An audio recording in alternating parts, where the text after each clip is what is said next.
Hello friends, Namaskaram. In today's class, I will discuss an important judgment of Honorable Supreme Court wherein the accused charged under Section 7, 13 subclause 1 subclause D of PC Act was acquitted. The judgment is pronounced by Honorable Supreme Court. The title of judgment is Mini versus CBI and citation is 2025 INSC page number 980. The story of the case is that the accused was charged under Section 7, 13(1)D of PC Act, read with Section 13 subclause 2 of PC Act. At the inception, there was a FIR and ultimately he was charge sheeted. The theory of prosecution is that the accused was working as lower division clerk at passport office. At that time, complainant met with the accused because he required the passport on urgent basis. And that's why to provide the passport, accused demanded rupees 200 as bribe along with the legal fee. The legal fee was 1000 rupees. So in this way, rupees 1200 was demanded by the accused.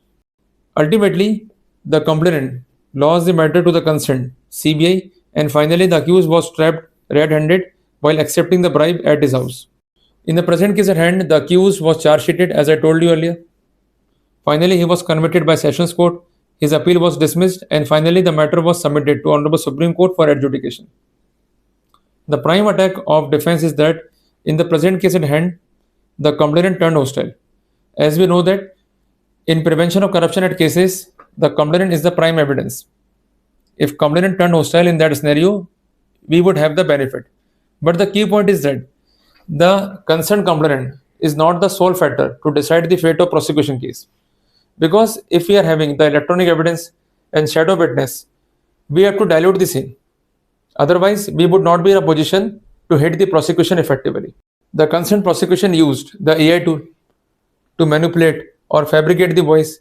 In that scenario, we may take the assistance of cyber expert to sustain the fact that the alleged electronic record is manipulated or fabricated. And apart from that, the voice might be probable. If the voice is probable, in that scenario, we could have the benefit. And apart from that, we have to see the quality of shadow witness. If the shadow witness is inconsistent, and apart from that, it is not going to corroborate the version of the concerned complainant, in that scenario, we could have the benefit. Because we have to understand the logic that is provided to us by Honorable Supreme Court of India in its important verdict, that is Neerasatta versus State of NCT. Judgment is pronounced on 15th of December 2022. In that case, Honorable Supreme Court specified that in Prevention of Corruption Act cases, demand is sine qua non and it is duty of prosecution to prove the case beyond reasonable doubt. Even though there is a presumption under Section 20 of PC Act, but the same can be rebutted by raising the probable defense. So, in that case, Honorable Apex Court specified that the evidence may be direct or may be circumstantial. If the evidence is circumstantial, in that scenario, the proper chain is required to be connected and the motive is required to be sustained. If both the elements are not sustained by the prosecution, in that scenario, defense could be succeeded. So, in the present case at hand, the prime attack of defense is that the concerned complainant turned hostile. If it turned hostile, in that scenario, the direct evidence on point of demand, acceptance and recovery is not available.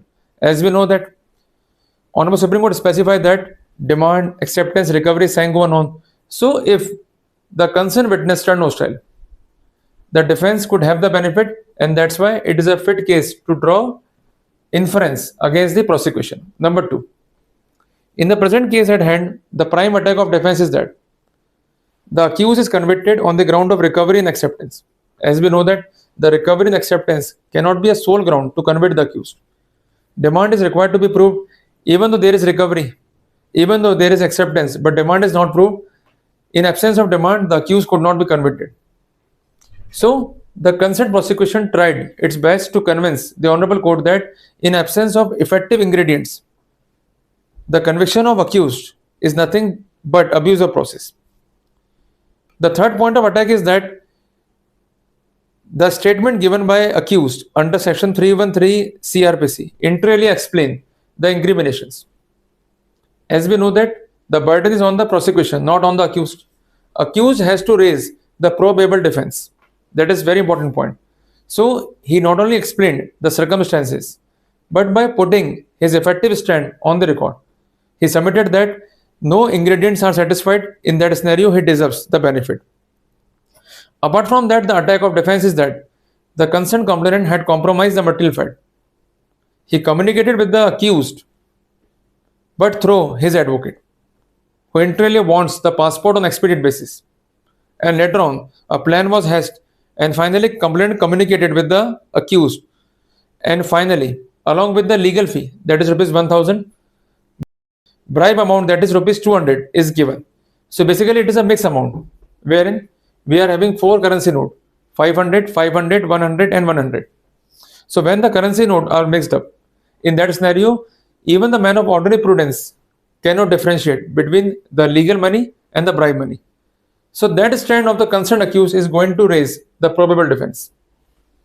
And apart from that, he submitted that the theory of concerned prosecution is not corroborated by any other evidences. And apart from that, the statement of other witnesses are highly inconsistent. So in that scenario, the concerned accused deserves the benefit. In addition to this, demand is sine qua non. If demand is not proved, mere recovery cannot connect the accused with the crime. So looking to the facts and circumstances, court observed that when demand is not proved, there is inconsistency, there is no corroborative evidences. In that scenario, accused deserves the benefit of doubt. So finally, he got acquitted. So I want to clarify that whenever you are having a case of Prevention of Corruption Act, you may rely on that judgment, and you have to find out the demand and the evidences that is going to corroborate the demand. If the evidences are missing, there is no corroboration, the evidences are inconsistent. In that scenario, we could do the proper strategical workout to be succeeded. So basically, you have to consider the said judgment while having the proper strategical study of your case. I'm going to repeat the name of judgment, that is Mini versus CBI. It is pronounced by Honorable Supreme Court. And apart from that, the citation is 2025 INSC, page number 980. See you in the next video. Till then, Jai Hind, Jai Bharat.